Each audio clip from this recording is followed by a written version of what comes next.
धर्म है। कोई समझ नहीं है भाई, तुम क्या जानते हो? परंतु आज की शास्त्रार्थ सभा कुछ विशेष थी। आजकल के नौसिखिए हमें सिखाने चाहिए। ये चाहे कुछ भी कहते रहे, भगवान तो निराकार लेकिन इन शास्त्रों के अनुसार आपके मानने या न मानने से क्या होता है? नहीं हो जाता।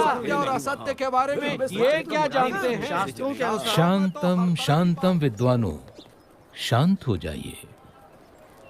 आप सब प्रकांड विद्वानों से मैं काशी का राज पंडित विनती करता हूं कि इस गहन चर्चा को हम यहीं छोड़ दें। ऐसे कैसे हो सकता? लेकिन क्यों? क्योंकि आज इस गौमठ में महान विद्वान धर्मदेव अयोध्या से पधारे हुए हैं और साथ में विराजमान हैं उनके सुपुत्र श्री घनश्याम। श्री घनश्याम की विशेषता यह है कि मात्र 10 साल की उम्र में वेद, उपनिषद आदि सभी शास्त्रों का अध्ययन उन्होंने पूर्ण कर लिया है। अरे अद्भुतम, अद्भुतम। इतना ही नहीं, अपनी तीक्ष्ण बुद्धि से घनश्याम ने सभी शास्त्रों का सार तत्व भी निकाल लिया है। अरे इतनी छोटी सी उम्र में इतनी विद्वता, ये तो कोई असाधारण बालक है। ये तो बिल्कुल असंभव है। हमारे धर्म में इतने शास्त्र हैं कि उन्हें पढ़ते पढ़ते न जाने कितनी जिंदगियां बीत जाएं। ऐसे में इतनी छोटी सी उम्र में ये कोई कर ही कैसे सकता है? ये तो बहुत बड़ा आश्चर्य है। तो इसीलिए मेरा सुझाव है कि घनश्याम जी, आप ही इन सभी विद्वानों के विवाद का समाधान करें। ये दूध मुहा हमको समझाएगा। प्रथमं तु नमस्कारांजलिं समर्पयामि। ऋग्वेद में कहा है कि परमात्मा एक ही है, लेकिन विद्वान लोग एक ही परमात्मा को भिन्न भिन्न रूप से पुकारते हैं। तो फिर इसमें विवाद का सवाल ही कहाँ उठता है? तो बताओ, क्या वो भगवान साकार है या उनका कोई आकार ही नहीं है? भगवान कभी निराकार नहीं हो सकते। यदि भगवान निराकार होते तो उनके द्वारा निर्मित ये सृष्टि कैसे साकार होती?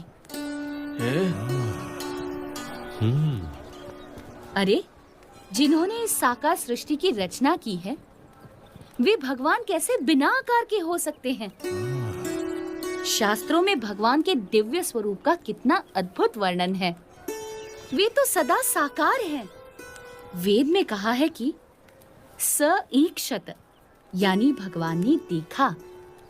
यदि देखा तो क्या उन्हें केवल आंखें ही होंगी? लेकिन यहाँ पर तो नहीं, वे तो सदा दिव्य स्वरूपधारी हैं। घनश्याम का तर्क कितना ठीक और सटीक है। साधु साधु।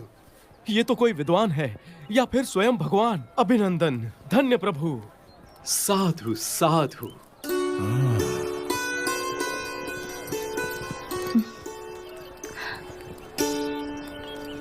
तो आप बताएंगे कि किस साधना से मनुष्य को मुक्ति या मोक्ष मिलता है? मोह का क्षय ही मोक्ष है। इसके लिए जिन्हें मोह ना हो, ऐसे महान सच्चे ब्रह्म स्वरूप संत का सत्संग करना चाहिए। ऐसे संत के सत्संग से ब्रह्म रूप होकर पर ब्रह्म की भक्ति करके ही मनुष्य मोक्ष प्राप्त करता है। उपनिषद में कहा है, ब्रह्म विदाप्नोति परम।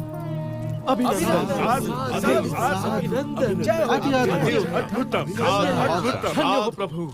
अभिनंदनम, धन्य धन्य प्रभु। आपकी विश्वसनीय वाणी ने सबका हृदय जीत लिया है। यदि हम वर्षों तक चर्चा करते रहते तो भी हम सभी शास्त्रों के सार रूप इस उत्तर तक न पहुंचते। मगर हम जैसे विद्वानों की इतनी बड़ी सभा में निसंशय घनश्याम ने निश्चलता और निर्भयता से ये कर दिखाया है।